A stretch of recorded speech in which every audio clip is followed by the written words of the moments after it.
Chapter 6. One Thursday afternoon, the boys were doing their archery as usual.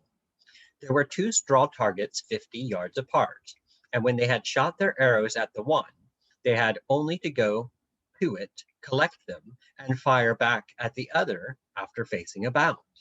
It was still the loveliest summer weather, and there had been chickens for dinner, so that Merlin had gone off to the edge of the shooting ground and sat down under a tree. What with the warmth and the chickens and the cream he had poured over his pudding and the continual repassing of the boys and the talk of the arrows and the targets, which was as sleepy to listen to as the noise of a lawnmower, and the dance of the egg-shaped sunspots between the leaves of his tree, the aged magician was soon fast asleep. Archery was a serious occupation in those days. It had not yet been relegated to red Indians and small boys, so that when you were shooting badly, you got into a bad temper, just as the wealthy pheasant shooters do today. Kay was shooting badly. He was trying too hard and plucking on his loose instead of leaving it to the bow. "Oh, come on," said Kay. "I'm sick of these beastly targets. Let's have a shot at the popinjay." They left the targets and had several shots at the popinjay, which was a large, bright-colored artificial bird stuck on the top of a stick, like a parrot, and Kay missed these also. First he had a feeling of, "Well, I will hit the filthy thing, even if I have to go without my tea until I do it." Then he merely became bored. The wart said, "Let's play rovers then. We can come back in half an hour and wake Merlin up." What they called rovers consisted of going for a walk with their bows and shooting one arrow each at any agreed mark which they came across. Sometimes it would be a molehill, sometimes a clump of rushes, sometimes a big thistle almost at their feet. They varied the distance at which they chose these objects, sometimes picking a target as much as 120 yards away, which was about as far as these boys' bows could carry, and sometimes having to aim actually below a close thistle because the arrow always leaps up a foot or two as it leaves the bow. They counted 5 for a hit, and 1 if the arrow was within a bow's length, and added up their scores at the end. On this Thursday they chose their targets wisely, and besides, the grass of the big field had been lately cut, so they never had to search for their arrows for long, which nearly always happens, as in golf, if you shoot ill-advisedly near the hedges or in rough places. The result was that they strayed further than usual and found themselves near the edge of the savage forest where Coley had been lost. "I vote," said Kay, "that we go to those berries in the chase and see if we can get a rabbit. It would be more fun than shooting at these hummocks." They did this. They chose 2 trees about 100 yards apart, and each boy stood under one of them, waiting for the conies to come out again. They stood very still, with their bows already raised and arrows fitted, so that they would make the least possible movement to disturb the creatures when they did appear. It was not difficult for either of them to stand thus, for the very first test which they had had to pass in archery was standing with a bow at arm's length for half an hour. They had 6 arrows each, and would be able to fire and mark them all before they needed to frighten the rabbits back by walking about to collect. An arrow does not make enough noise to upset more than the particular rabbit that it is shot at. At the 5th shot, Kay was lucky. He allowed just the right amount for wind and distance, and his point took a young coney square in the head. He had been standing up on end to look at him, wondering what he was. "Oh, well shot!" cried the wart, as they ran to pick it up. It was the first rabbit they had ever hit, and luckily they had killed it dead. When they had carefully gutted it with a little hunting knife which Merlin had given, in order to keep it fresh, and passed one of its hind legs through the other at the hock for convenience in carrying, the two boys prepared to go home with their prize. But before they unstrung their bows, they used to observe a ceremony. Every Thursday afternoon, after the last serious arrow had been fired, they were allowed to fit one more knock to their strings and to discharge the arrow straight up in the air. It was partly a gesture of farewell, partly of triumph, and it was beautiful. They did it now as a salute to their first prey. The wart watched his arrow go up. The sun was already westing towards evening, and the trees where they were had plunged them into a partial shade.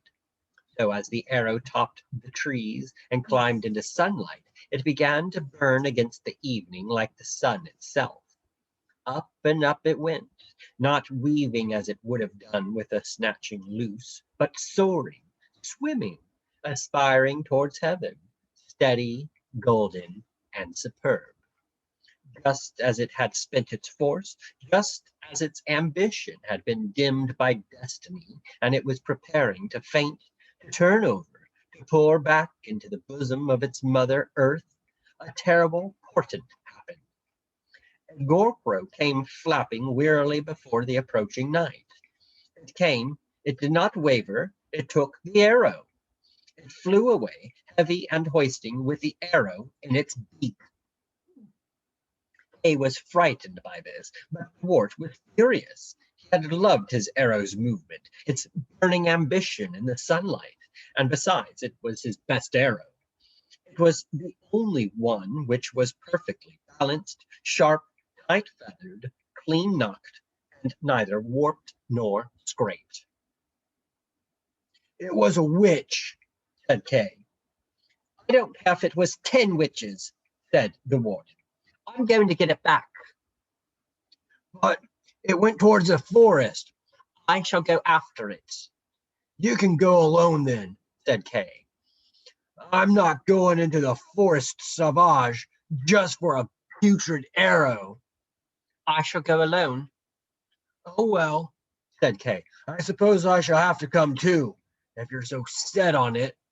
And I bet we shall get nobbled by Wat." "Let him nobble," said the wart.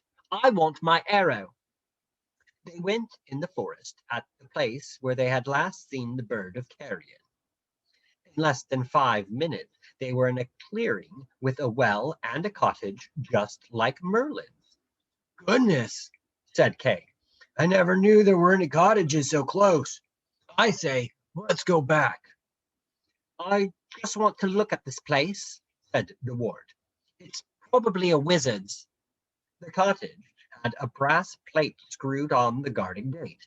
It said, "Madam Mim, B.A. Dom Daniel. Piano forte, needlework, necromancy. No hawkers, circulars, or income tax. Beware of the dragon." The cottage had lace curtains. These stirred ever so slightly, for behind them there was a lady peeping. The gorkrow was standing on the chimney. "Come on," said Kay. "Oh, do come on. I tell you, he'll never give it back to us." At this point, the door of the cottage opened suddenly, and the witch was revealed standing in the passage.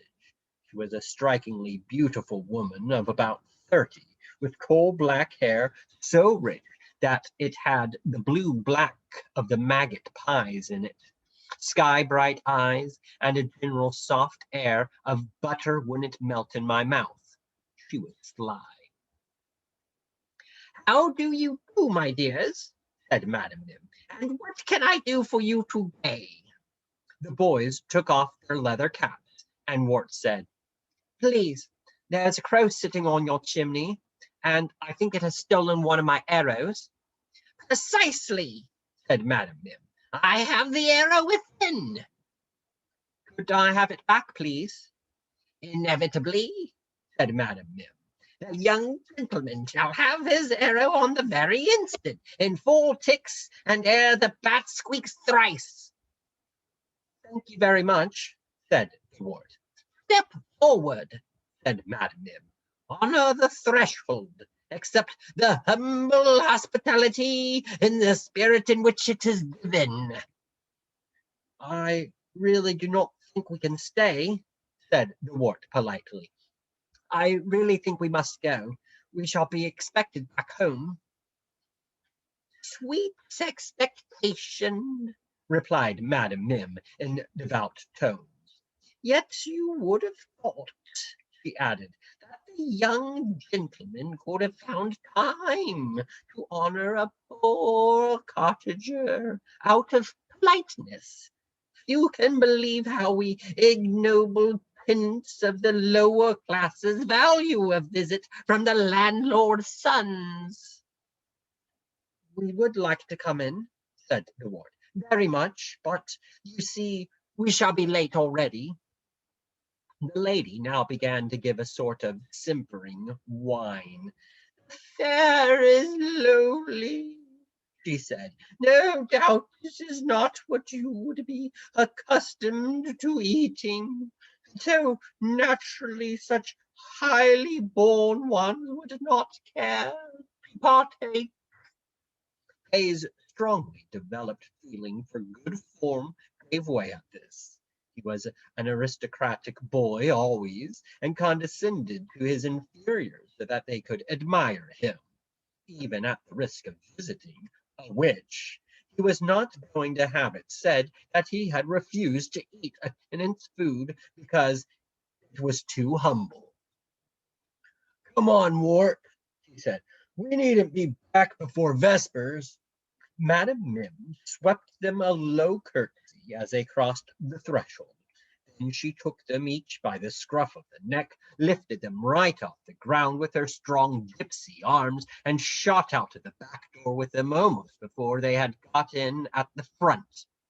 The wart caught a hurried glimpse of her parlor and kitchen, the lace curtains, the aspidistra, the lithograph called the Virgin's Choice, the printed text of the Lord's Prayer written backwards and hung upside down, the seashell, the needle case in the shape of a heart with a present from Camelot written on it, the broomsticks, the cauldrons, and the bottles of dandelion wine.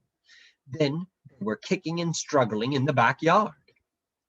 We thought that the growing sportsmen would care to examine our rabbits, said Madam Mim.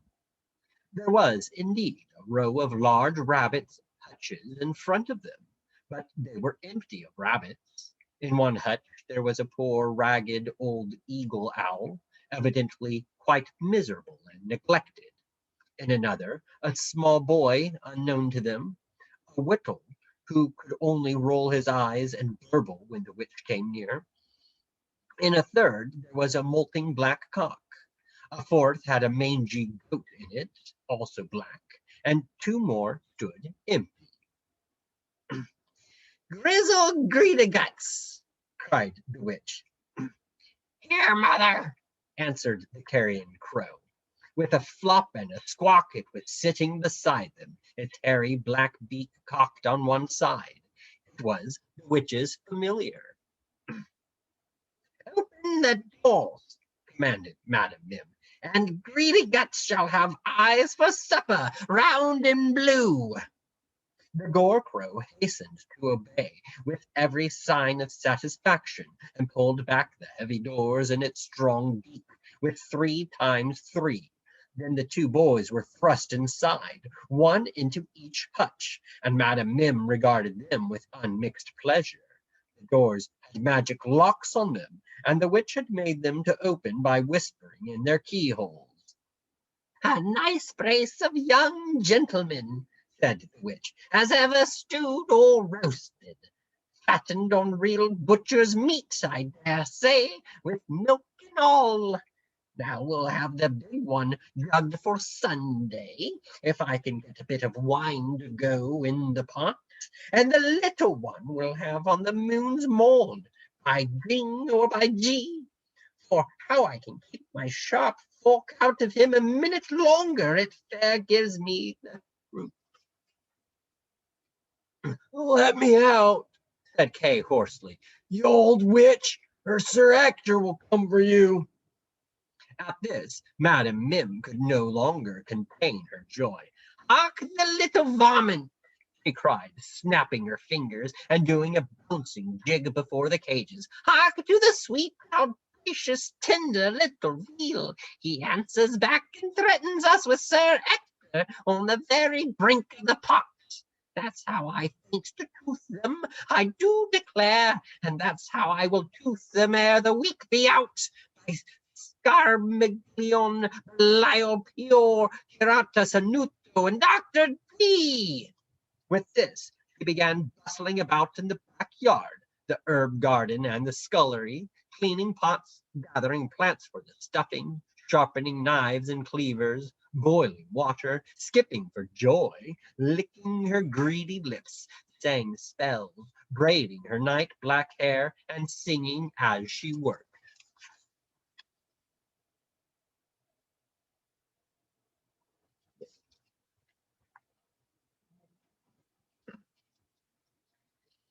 First, she sang the old witch's song. "Black spirits and white, red spirits and gray, mingle, mingle, mingle, you that mingle may.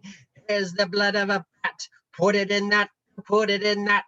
Here's Libard's bane, put in again. Mingle, mingle, mingle, you that mingle may." Then she sang her work song. "2 spoons of sherry, 3 ounces of yeast, half a pound of unicorn, and God bless the feast. Shake them in a colander, bring them to a chop. Simmer slightly, snip up nicely, jump, skip, hop. Knit 1, not 1, curl 2 together. Put 1 and pop 1 and tuck the secret feather. Baste in a mod oven, God bless our coven. Tra la la, 3 toads in a jar. Tee hee hee, you put in the frog's knee. Peep out of the lace curtain, there goes the top lady girl. She's up to no good, that's certain. Oh, what a lovely baby! How nice it would go with gravy! Pinch of salt." Here she pinched it very nastily. "Turn the malt." Here she began twiddling round widdershins in a vulgar way. "With the hey, nonny, nonny, and I don't mean maybe." At the end of this song, Madam Mim took a sentimental turn and delivered herself of several hymns of a blasphemous nature, and of a tender love lyric which she sang sotto voce with trills. It was, "My love is like a red rose nose, his tail is soft and tawny, and everywhere my lovely goes, I call him Nick or Horny." He vanished into the parlor to lay the table. Poor Kay was weeping in the corner of the end hutch, lying on his face and paying no attention to anything. Before Madam Mim had finally thrown him in, she pinched him all over to see if he was fat.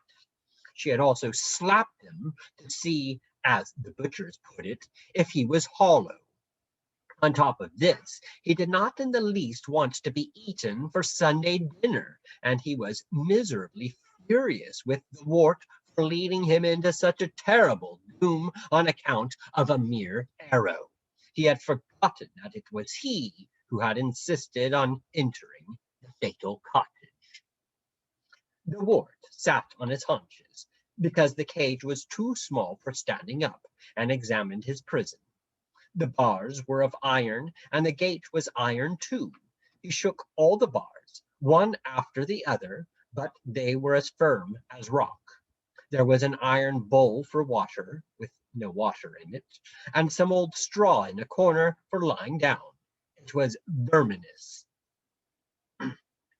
"Our mistress," said the mangy old goat suddenly from the next pen, is not very careful of her pets. He spoke in a low voice so that nobody could hear. The carrion crow, which had been left on the chimney to spy on them, noticed that they were talking and moved nearer. Whisper, said the goat, if you want to talk. Are you one of her familiars? Asked the wart suspiciously. The poor creature did not take offense at this and tried not to look hurt. No, he said, I'm not a familiar. I'm only a mangy old black goat, rather tattered, as you see, and kept for sacrifice. Will, will she eat you too? Asked the wart, rather tremblingly. Not she. I shall be too rank for her sweet tooth. You may be sure. No, she will use my blood for making patterns on Walpurgis night. It's quite a long way off, you know, continued the goat without self-pity. For myself, I don't mind very much, for I am old. But look at that poor owl there, that she keeps merely for a sense of possession, and generally forgets to feed. That makes my blood boil, that does. It wants to fly, stretch its wings. At night, it just runs round and round and round like a big rat. It gets so restless. Look, it has broken all its soft feathers. For me, it doesn't matter, for I'm naturally of a sedentary disposition, now that youth has flown. But I call that owl a rare shame. Something ought to be done about it. The wart knew that he was probably going to be killed that night, the first to be released out of all that band, but yet he could not help feeling touched at the great heartedness of this goat, itself under sentence of death. It could afford to feel strongly about the owl. He wished he were as brave as this. If only I could get out, said the wart. I know a magician who would soon settle her hash and rescue us all. The goat thought about this for some time, nodding its gentle old head with the great Cairngorm eyes. Then it said, as a matter of fact, I know how to get you out. Only I did not like to mention it before. Put your ear nearer to the bars. I know how to get you out, but not your poor friend there who's crying. I didn't like to subject you to a temptation like that. You see, when she whispers to the lock, I have heard what she says, but only at the locks on either side of mine. When she gets a cage away, she is too soft to be heard. I know the words to release both you and me, and the black cock here too, not your young friend yonder. Why ever haven't you let yourself out before? Asked the wart, his heart beginning to bound. I can't speak them in human speech, you see, said the goat sadly. And this poor mad boy here, the Whittle, he can't speak them either. Oh, tell me then. You will be safe then, and so would I, and the cock be too, if you stayed long enough to let us out. But would you be brave enough to stay, or would you run at once? And what about your friend, and the Whittle, and the old owl? I should run for Merlin at once, said the wart. Oh, at once. And he would come back and kill this old witch in 2 twos, and then we should all be out. The goat looked at him deeply, his tired old eyes seeming to ask their way kindly into the bottom of his heart. I shall tell you only the words for your own lock, said the goat at last. The cock and I will stay here with your friend as hostages for your return. Oh, goat, whispered the wart, you could have made me say the words to get you out first, and then gone your way. Or you could have got the three of us out, starting with yourself to make sure, and left Kay to be eaten. But you are staying with Kay. Oh, goat, I will never forget you. And if I do not get back in time, I shall not be able to bear my life. We shall have to wait till dark. It will only be a few minutes now. As the goat spoke, they could see Madam Mim lighting the oil lamp in the parlor. It had a pink glass shade with patterns on it. The crow, which could not see in the dark, came quietly closer, so that at least he ought to be able to hear. Goat, said the wart, in whose heart something strange and terrible had been going on in the dangerous twilight. Put your head closer still. Please, Goat. I'm not trying to be better than you are, but I have a plan. I think it is I who had better stay as hostage, and you who had better go. You are black and will not be seen in the night. You have 4 legs and can run much faster than I. Let you go with a message for Merlin. I will whisper you out, and I will stay. He was hardly able to say the last sentence, for he knew that Madam Mim might come for him at any moment now, and if she came before Merlin, it would be his death warrant. But he did say it, pushing the words out as if he were breathing against water, for he knew that if he himself were gone when Madam came for him, she would certainly eat Kay at once.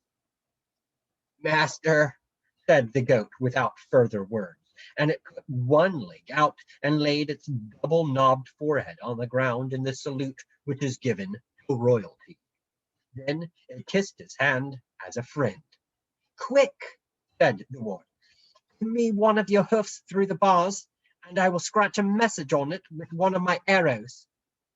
It was difficult to know what message to write on such a small space with such a clumsy implement. In the end, he just wrote Kay. He did not use his own name because he thought Kay more important, and that they would come quicker for him. Do you know the way? He asked. My grandam used to live at that castle. What are the words?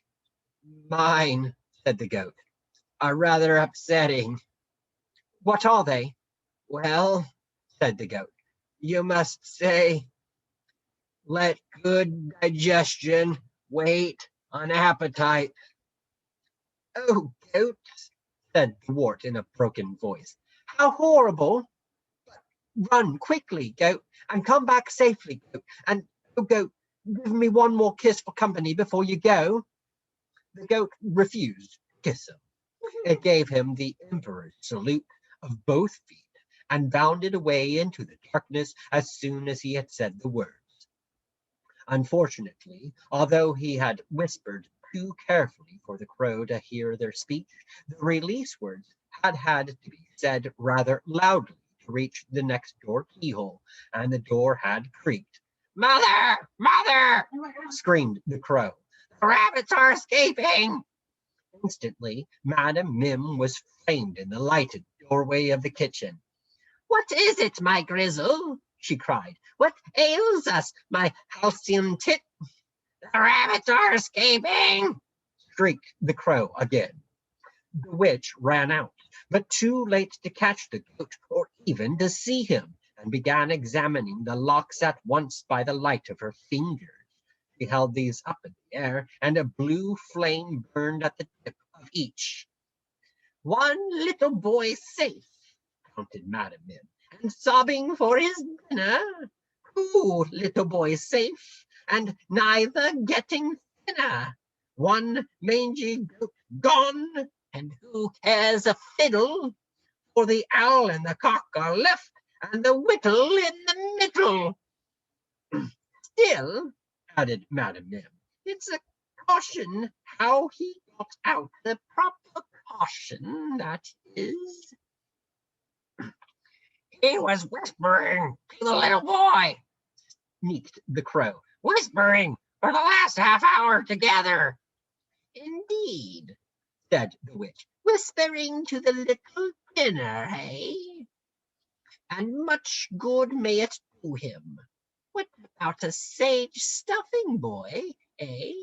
And what were you doing, my greedy guts? Let them carry on like that. No dinner for you, my little painted bird of paradise, so you may just flap off to any old tree and roost.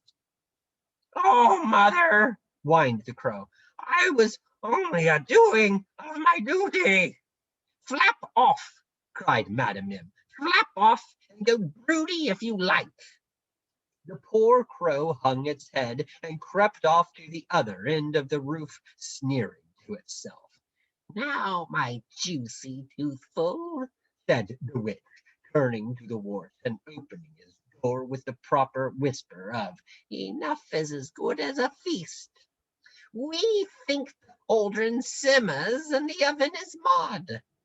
How will my tender sucking pig enjoy a little popping lard instead of a clandestine whisper? The wart ran about in its cage as much as he could and gave as much trouble as possible in being caught, in order to save even a little time for the coming of Merlin. Let go of me, you beast, he cried. Let go of me, you foul hag, or I'll bite your fingers.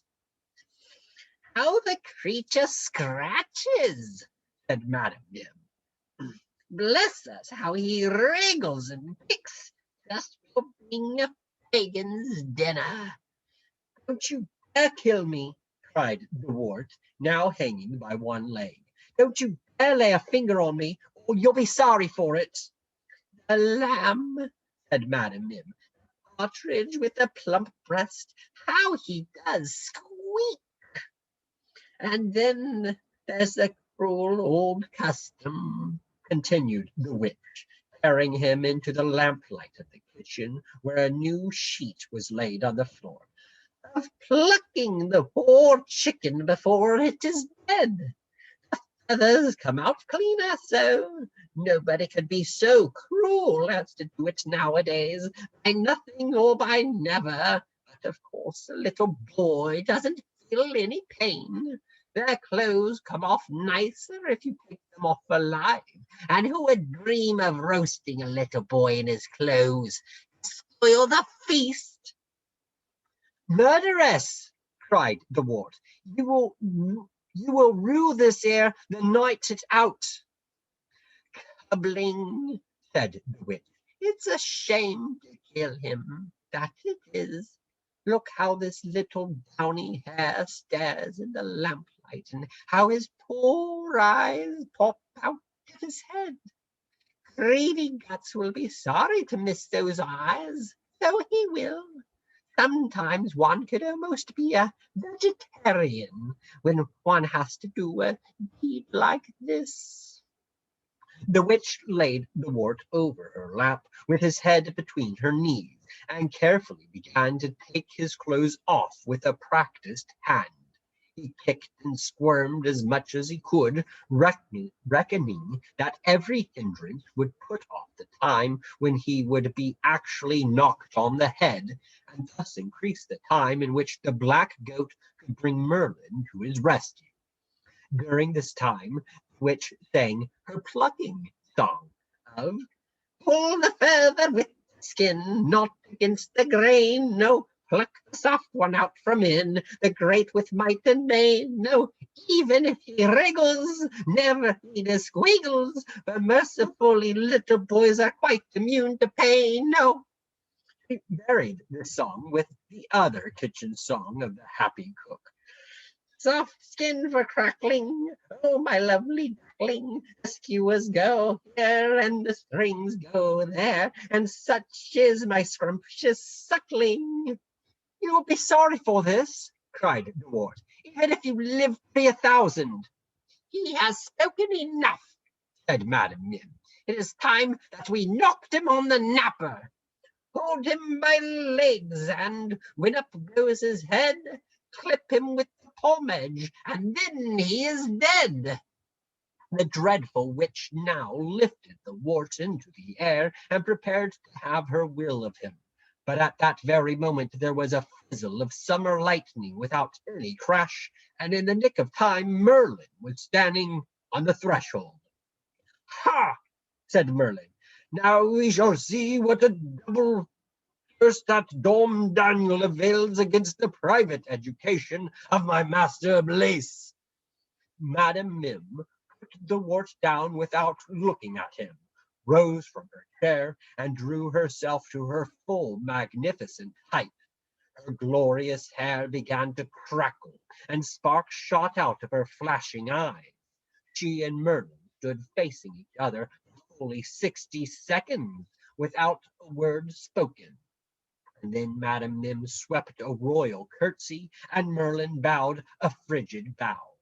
He stood aside to let her go first out of the doorway, and then followed her into the garden. It ought perhaps to be explained, before we go any further, that in those far-off days, when there was actually a college for witches and warlocks under the sea at Dom Daniel, and when all wizards were either black or white, there was a good deal of ill feeling between the different creeds. Quarrels between white and black were settled ceremonially by means of duels. A wizard's duel was run like this. The two principals would stand opposite each other in some large space free from obstructions, and await the signal to begin. When the signal was given, they were at liberty to turn themselves into things. It was rather like the game that can be played by two people with their fists. They say 1, 2, 3, and at 3 they either stick out 2 fingers for scissors, or the flat palm for paper, or the clenched fist for stone. If your hand becomes paper when your opponent's becomes scissors, then he cuts you and wins. But if yours had turned into stone, his scissors are blunted, and the win is yours. The object of the wizard in the duel was to turn himself into some kind of animal, vegetable, or mineral, which would destroy the particular animal, vegetable, or mineral which had been selected by his opponent. Sometimes it went on for hours. Merlin had Archimedes for his second. Madam Mim had the Gore-Crow for hers, while Hecate, who always had to be present at these affairs in order to keep them regular, sat on the top of a step-ladder in the middle to umpire. She was a cold, shining, and muscular lady, the color of moonlight. Merlin and Madam Mim rolled up their sleeves, gave their surcoats to Hecate to hold, and the latter put on a celluloid eye-shade to watch the battle.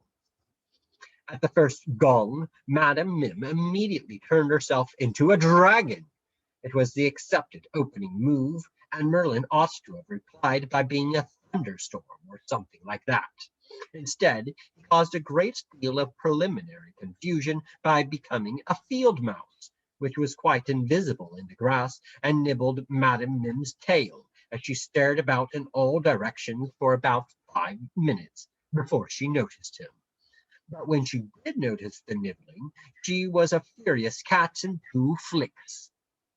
Wart held his breath to see what the mouse would become next. He thought perhaps a tiger, which could kill the cat. But Merlin merely became another cat. He stood opposite her and made faces. This most irregular procedure put Madam Mim quite out of her stride, and it took her more than a minute to regain her bearings and become a dog. Even as she became it, Merlin was another dog standing opposite her of the same sort. "Oh, well played, sir," cried the ward, beginning to see the plan. Madam Mim was furious. She felt herself out of her depth against these unusual stonewalling tactics, and experienced an internal struggle not to lose her temper. She knew that if she did lose it, she would lose her judgment and the battle as well. She did some quick thinking. If, whenever she turned herself into a menacing animal, Merlin was merely going to turn into the same kind, the thing would have become either a mere dogfight or stalemate. she had better alter her own tactics and give Merlin a surprise. At this moment, the gong went for the end of the first round. The combatants retired into the respective corners, and their seconds cooled them by flapping their wings, while Archimedes gave Merlin a little massage by nibbling with his beak. "Second round!" commanded Hecate. "Seconds out of the ring! Time!" Clang went the gong, and the two desperate wizards stood face to face. Madame Mim had gone on plotting during her rest. She had decided to try a new tack by leaving the offensive to Merlin, beginning by assuming a defensive shape herself. She turned into a spreading oak. Merlin stood baffled under the oak for a few seconds. Then he most cheekily, and as it turned out rashly, became a powdery little blue tit, which flew up and sat perkily on Madame Mim's branches. You could see the oak boiling with indignation for a moment, but then its rage became icy cold, and the poor little blue tit was sitting not on an oak, but on a snake. The snake's mouth was open, and the bird was actually perching on its jaws. The jaws clashed together, but only in the nick of time the bird whizzed off as a gnat into the safe air. Madame Mim had got it on the run, however, and the speed of the contest now became bewildering. The quicker the attacker could assume a form, the less time the fugitive had to think of a form which would elude it, and now the changes were as quick as thought. The gnat was scarcely in the air when the snake had turned into a toad, whose curious tongue, rooted at the front instead of the back of the jaw, was already unrolling in the flick which would snap it in.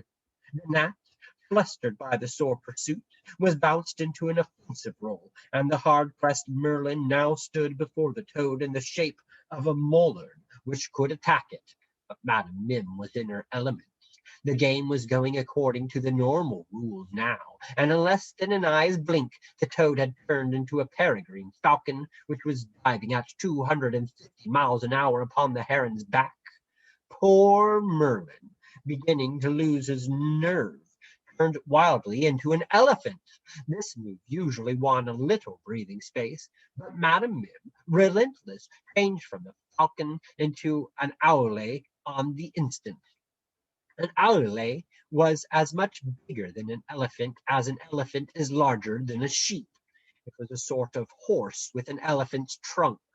Madame Mim raised this trunk into the air, gave a shriek like a railway engine, and rushed upon her panting foe. In a flick, Merlin had disappeared.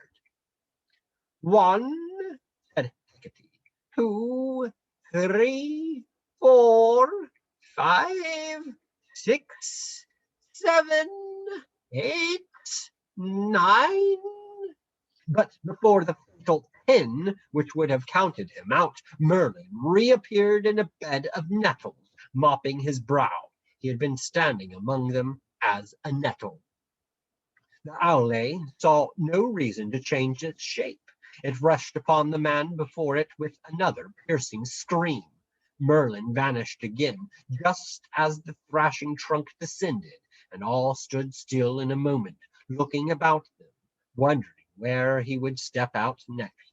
"One," began Hecate again, but even as she proceeded with her counting, strange things began to happen.